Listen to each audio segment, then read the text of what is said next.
Hi, Cineseries. À peine je tourne le dos, tu fais déjà la pute.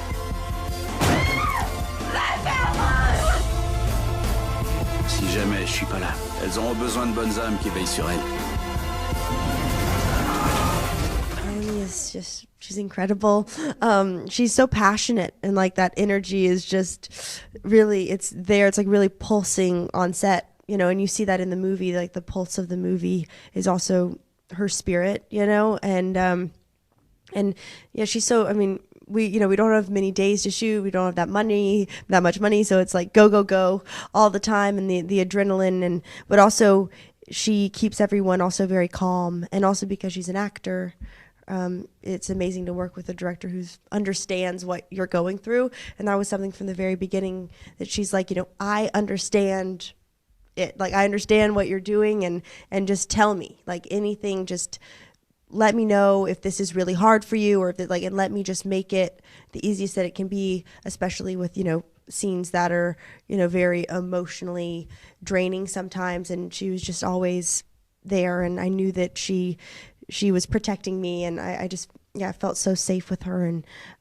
yeah, just an extraordinary, just her vision, you know, it's you have to in order to do a film like that, you know, with such an independent film, and you have to really know exactly what you want. And she always had the answer, which is also what a director should have, you know.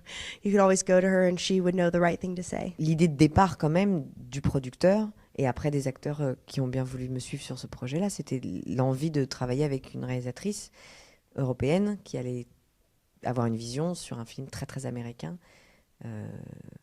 qui est un film de genre, un peu poisseux, un peu dur, un peu noir. C'est un vrai film de genre, c'est un film noir.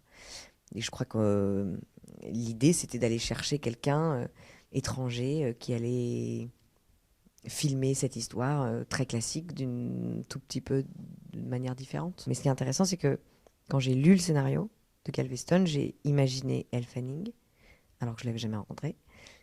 Et j'ai eu envie de la filmer, j'ai envie d'écrire le scénario différemment, j'ai eu envie déjà de le changer, de le réécrire, de rendre son personnage un peu plus fort et plus consistant. Et je ne l'avais même pas rencontrée, je ne savais pas si elle allait me dire oui ou pas. Et je ne sais pas si j'aurais fait ce film si elle m'avait dit non. Voilà. Donc l'inspiration, c'était elle. Viens, fous-le. Bouge-toi! I never played a character like that before, and that kind of dark and that tragic. I would say the things that that Rocky's seen in her lifetime are way beyond her years, and I was just very interested in playing that character, and also working with Melanie, because I mean, without Melanie, the movie wouldn't be what it is. So. Tu te rappelles quand on est allé à Galveston? On a eu de bons moments. Je choisis toujours des actrices très intelligentes, très belles. Et je choisis toujours des actrices, alors que je ne les connais pas au moment où je les rencontre, mais toujours très gentilles.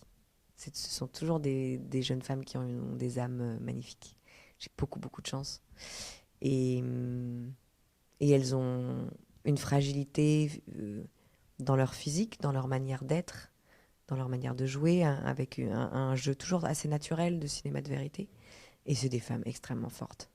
Du coup, j'ai une sorte de panel qui est extraordinaire, parce que derrière cette fragilité, je sais que j'ai une force sans fond, que je peux venir puiser ce que je veux à des moments très précis. Elle, quand on tourne, j'improvisais beaucoup, et tout d'un coup, je venais la voir et je lui disais, j'aimerais te mettre dans une baignoire et je voudrais que tu pleures, parce qu'en fait, je pense qu'il faut qu'on réagisse à ce que tu viens de vivre. Et voilà, 5 minutes après, elle est capable de faire ce qu'elle fait dans le film, c'est-à-dire une vraie scène d'émotion incroyable. Il faut avoir des Rolls-Royce aussi, hein, pour se permettre de travailler de cette manière-là, mais j'en avais une, donc c'était bien. On aurait dit un genre de traquenard. Ils m'ont dit que j'étais la suivante. Ils peuvent pas nous laisser filer. La seule chose à faire maintenant, c'est foutre le camp et trouver un endroit où on se fera tout petit. On cherche un équilibre toute sa vie, je crois. Surtout de ce que je connais de la mienne, c'est-à-dire avec un métier qui me fait voyager beaucoup, qui me fait rencontrer beaucoup de gens, qui peut être merveilleux comme il peut être cruel, qui peut nous mettre dans la lumière comme il peut nous mettre dans l'ombre. C'est des hauts et des bas tout le temps. Donc, trouver l'équilibre là-dedans, c'est un vrai challenge de vie. C'est une vie entière d'ailleurs pour le trouver. Peut-être qu'on le trouve jamais d'ailleurs. Peut-être que c'est pas grave. Après, je sais pas, j'écris rarement en me disant qu'elle me ressemble, ou j'écris rarement en me disant que je pourrais les jouer, ou je pense pas à ça. J'essaie toujours de raconter une histoire, et puis après, je me rends compte que très inconsciemment, c'est des femmes. Et très inconsciemment, c'est des femmes fortes, avec beaucoup de fragilité.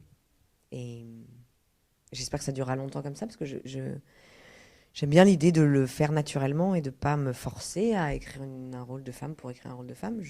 En fait, c'est juste ce que j'ai envie de raconter à ce moment-là. J'ai l'impression que le film a quelque chose d'un petit peu masculin parfois.